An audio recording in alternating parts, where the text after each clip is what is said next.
Vous êtes toujours à l'écoute du Triple 6, l'émission Split Screen, et vous venez d'entendre une BO extraite. Oui, c'est sur le BO, ouais. Non, de Rise of the Guardians, de Les 5 légendes, c'est ça? L'animation d'accord. Qui est sortie ou qui va sortir, je ne sais pas. Je pouvais pas deviner. D'accord. Il est déjà sorti. Il est déjà sorti. Ah, oui. C'est Desplat qui a fait ça. D'accord. C'est bien américanisé quand même. Oui. Bon, il est loin des partitions d'Audiard, mais bon. Bon, en même temps, c'est le compositeur un peu qui a le vent en poupe en ce moment aux États-Unis, donc. Quoi? Il a un peu le vent en poupe lui en ce moment aux États-Unis. Oui, constamment, même quand ce qu'il fait n'est pas bien, il est à chaque fois nominé aux Oscars. Ouais. Contrairement à Danny Elfman, où il a été, c'est très drôle. Il a été même, on avait un petit peu des soupçons, mais à ce qui paraît, il y aurait une cabale contre Elfman pour qu'il ne soit jamais nominé. Ah. Ouais, non mais c'est terrible parce que j'ai écouté un de ses derniers sa partition pour Hitchcock par exemple est vraiment très très très bien, et ce qui montre très bien que il n'y a pas simplement dans les catégories meilleurs films, même en France quand on disait qu'il y avait les passe droits, du copinage, etc. Apparemment aux Oscars ça fonctionne de la même manière, et ça touche aussi même le domaine technique, y compris la musique de film. À ce qui paraît, il y a des castes, on fait tout. Elfman, c'est vraiment le gars qu'il faut. Qu'est-ce qu'il a fait aux autres pour pas? Je sais pas, il est mal aimé, il a jamais été nominé en meilleure musique. C'est quand même un comble. Tony serait là, il chanterait du Claude François, mais il n'est pas là. Qui ça? Je disais, Tony serait là, il chanterait du Claude François, mais voilà, on va s'éviter ça ce soir. Je me retourne tout de suite vers Chloé qui va nous parler du dernier film d'Abel Ferrara, 4h44, Dernier jour sur Terre, c'est ça? Ouais, c'est ça. Il faut que je révise au moins. Pourquoi pas 6h66? Ah bah peut-être, voilà, mais ça tombe très bien. Écoute, à toi, je t'en prie. Alors, c'est un film que j'avais vu il y a un an et 2 mois, 3 mois. Voilà. Donc pas ce festival de Deauville, mais l'année dernière. Donc 4h44, Dernier jour sur Terre, ça raconte, en fait, c'est le dernier jour sur Terre. Sur Terre. Donc on suit un couple, en fait, donc Cisco et Sky. Cisco qui est joué par William Dafoe et Sky par une actrice dont j'ai oublié le nom. Voilà, et donc en fait on va les suivre sur leur dernière journée. Voilà.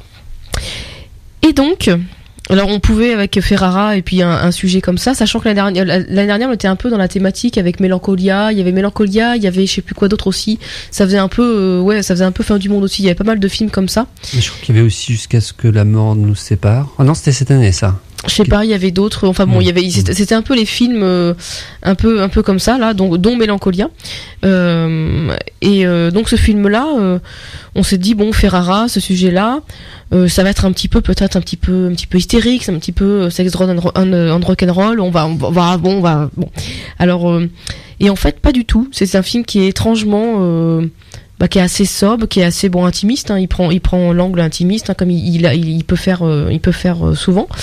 Voilà, alors je suis pas spécialiste des films de Ferrara, j'ai vu les plus connus, j'ai pas vu les derniers parce que d'ailleurs ils sont pas sortis, ou alors ils sortent avec 4-5 ans de retard en France.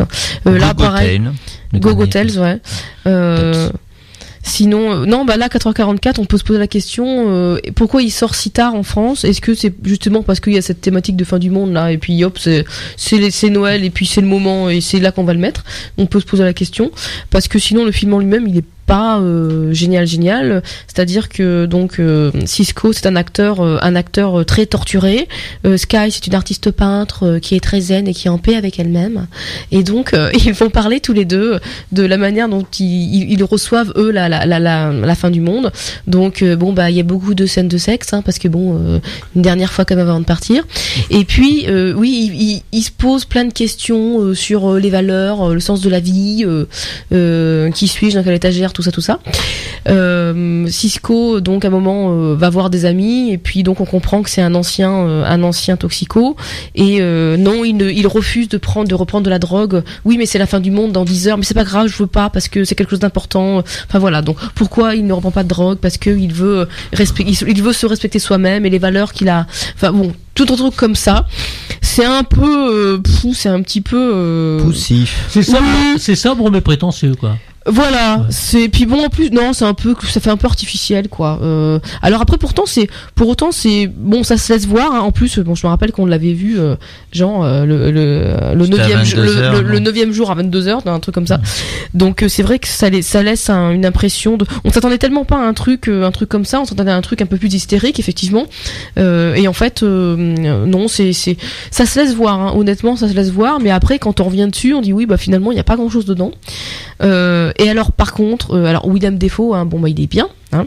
Par contre l'actrice, je ne comprends pas le casting. Elle s'appelle je ne sais plus comment. Et bah c'est un petit peu un ratage quand même. Hein. Voilà.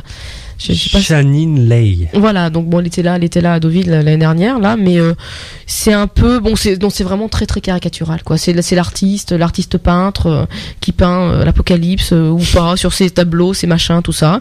Donc on voit un petit peu New York. Alors il n'y a pas d'image catastrophe de New York. Hein, on voit à un moment on voit quelqu'un qui se jette d'un balcon. On voit, enfin, il y a pas de grosse scène d'émeute. À la limite, ce qui est intéressant dans l'approche, c'est que justement, les gens vivent ce dernier jour pour la plupart comme un jour normal quoi. Voilà, donc ils rentrent chez eux, il y a le livreur, à un moment il commande une pizza, il y a le livreur de pizza qui arrive, donc tu te dis le mec il a peut-être pas que ça à faire, il continue à livrer les pizzas le dernier jour. Donc cette approche là était intéressante. Voilà, mais bon, le problème c'est que il y a une approche intéressante et le livreur de pizza, le personnage de Cisco va lui faire un truc, va lui faire un discours sur la vie, le sens de la vie, les valeurs, les machins, tout ça. Donc voilà, à chaque fois c'est la bonne idée est un petit peu cassée par le discours un peu superficiel. Est-ce qu'à l'image de son personnage Cisco, Ferrara à travers son film ne serait pas un peu prétentieux et puis moralisateur? C'est assez moralisateur finalement comme film, sans qu'on soit il y a pas des grandes phrases moralisatrices, mais c'est dans allez, on parle des valeurs comme je disais tout à l'heure, on parle des valeurs et de ce qu'on est et de ce qu'on aurait pu être. De toute façon, ce personnage-là semble s'y accrocher pour le dernier jour de sa vie, ou du moins pour les derniers moments de son existence. Il semble s'accrocher en fait à ses valeurs, donc oui, mais non, c'est vrai que c'est assez moralisateur finalement. Il se met beaucoup dedans parce qu'il y a peut-être lui-même beaucoup de choses à se parce que c'est quand même quelqu'un qui a une vie assez dissolue. Hein. Est-ce que il fait pas son mea culpa lui-même à travers ce personnage-là. À ce moment-là, c'est presque nié, quoi. Ouais. Parce que c'est tellement superficiel que ça doit être quand même. Enfin, tu dis mea culpa, c'est très très superficiel quand même, quoi. Ouais, mais effectivement, finalement, ça sonne assez moralisateur. On parlait de Mélancolia tout à l'heure, il y avait une beauté esthétique, il y avait un truc, il y avait une atmosphère. Ici, il peut y avoir une atmosphère, mais c'est ça qui est intéressant dans ce film, c'est on vit le dernier jour de notre vie comme tous les autres, on attend que ça arrive. Alors bon, il y en a qui ont peur, il y en a qui voilà. Après il y a des trucs un peu clichés du style, à un moment il y a Al Gore et je sais plus qui là qui parle Dalai Lama, je crois. Il nous met à la télé Al Gore, c'est la faute des hommes si le monde en arrive là parce qu'on n'a qu'à faire attention à l'environnement, hein. Alors voilà, c'est de votre faute, vous ne pouvez pas vous plaindre. Voilà, des choses comme ça. Il passe aussi, on a beaucoup de scènes sur Skype et compagnie parce que les gens se parlent donc par webcam interposée. Donc voilà, donc esthétiquement c'est très moche, hein, faut le dire. Voilà, donc moi encore une fois la bonne idée dans ce film là, c'est l'approche. De dire on va pas faire un film catastrophe avec tout le monde qui saute de la fenêtre et compagnie. Au contraire, justement, c'est étrangement apaisé comme atmosphère, mais tous les discours, tout ça, c'est très c'est très superficiel et du coup ça sonne carrément moralisateur. Donc il s'est un peu loupé sur le truc et ils n'ont pas des gros moyens non plus, hein, donc la fin du monde est juste symbolisé par un fondu au blanc. Voilà, alors ça c'est moi je trouve ça c'est une bonne idée. Oui, il faut aller pur parfois. Hein, oui, non mais voilà, mais là ça c'est bien. C'est un truc moi ce que j'avais pas forcément aimé dans Mélancolia, c'était la fin justement, quand la fin du monde arrive, et là c'est ce fondu au blanc sur la fin, sur un blanc très éclatant. Voilà, il n'y a pas de cri, il n'y a pas de scène d'hystérie. Voilà, le film il est aussi entre ça. C'est la bonne idée de départ, de traitement. Il veut traiter comme ça, mais après la manière dont il développe les choses, c'est complètement raté, quoi, pour moi. Voilà. Cette fin me rappelle justement un film qui est, je crois, sorti cette année, qui est, je disais jusqu'à ce que la mort nous sépare, mais enfin c'est jusqu'à ce que la fin du monde nous sépare, avec Karel et puis Cara Knightley, je sais plus comment on prononce. Et c'est aussi la même chose, à la fin, c'est la fin du monde, c'est une histoire c'est une histoire d'amour sur fond de fin du monde, avec deux personnages qui finissent par se retrouver et justement là c'est vraiment on a aussi avec des personnages qui sont vraiment dans leur quotidien, qui restent dans leur quotidien. Ils décident en fait la plupart des gens décident de rester, de continuer, alors qu'ils savent que la fin du monde approche. Et la fin est pratiquement identique, c'est-à-dire que le seul, on va dire, special effect, effet spécial, c'est une sorte de bang de la rentrée du météorite tueur dans l'atmosphère. Donc on entend une sorte de bang comme un bang supersonique. Et ensuite c'est vraiment une sorte de ralenti avec un fondu au blanc très éclairé pour en fait faire la fin. Donc voilà. Mais bon, peut-être que ce film-là est peut-être plus d'intérêt que celui d'Abel Ferrara, parce qu'au moins il était membre réalisateur. Non, là c'est vraiment l'idée de départ de traitement de départ qui est intéressante, mais à l'intérieur je trouve qu'il se plante parce que finalement puis bon comme par hasard il est acteur, comme par hasard elle est peintre, voilà. Enfin ça sonne très bobo gnangnan quoi. Enfin bon voilà, c'est un peu chaque fois c'est pareil, il nous a pas mis le charcutier et puis la caissière non plus. Enfin voilà, donc c'est un peu non mais voilà, c'est toujours des personnages qui sont un peu entre guillemets hors réalité quoi. Faut bien qu'ils aient les moyens de pouvoir réfléchir hein, donc forcément, oui non mais voilà, il faut absolument que ce soit un acteur et une peintre qui réfléchissent à ça. Ça aurait été tellement plus intéressant de mettre des gens plus ancrés dans la réalité qui réfléchissent à cette fin du monde sans hystérie. Là ça fait un peu des grands mots, des grandes paroles pour traiter cette fin du monde là voilà. C'est très rare. Comment ça s'appelait déjà, c'était c'est les routiers mélomanes, c'était Jean-Yann, c'est ça hein, qui avait fait ce sketch. Je pense que c'est plus toi qui vas connaître Jackie.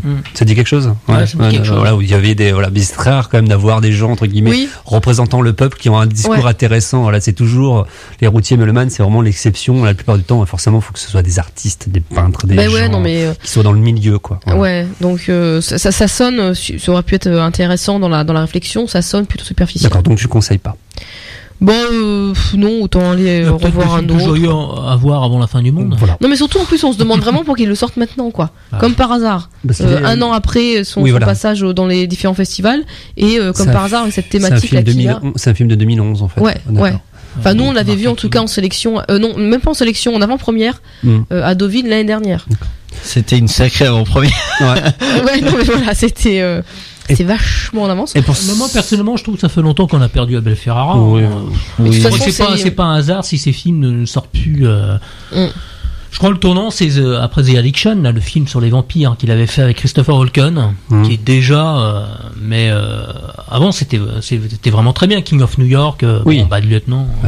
Et même, je l'ai revu, j'ai mis quelques réserves. Maintenant, c'est un Bad Lieutenant, mais et No Funerals, The Blackout. Non, mais il y avait quelque chose à l'époque qui était une sorte de nervosité, en fait, quelque chose d'assez organique en fait dans le cinéma. Mais c'est pour ça que je disais, quand on parle d'hystérie, c'est effectivement, c'est plutôt ce que tu dis là, c'est une nervosité qui a quelque chose, on s'attendait à ça et on se dit Abel Ferrara qui traite de la fin du monde comme ça va donner un truc voilà. Là ce qui est bien c'est que il est pas là où on l'attend mais en même temps il se plante donc c'est un peu dommage. Et pour ceux qui voudraient quand même découvrir ce dernier Ferrara, ils peuvent aller le voir au Café des Images. Voilà, il sortait aujourd'hui donc demain il sort demain. D'accord.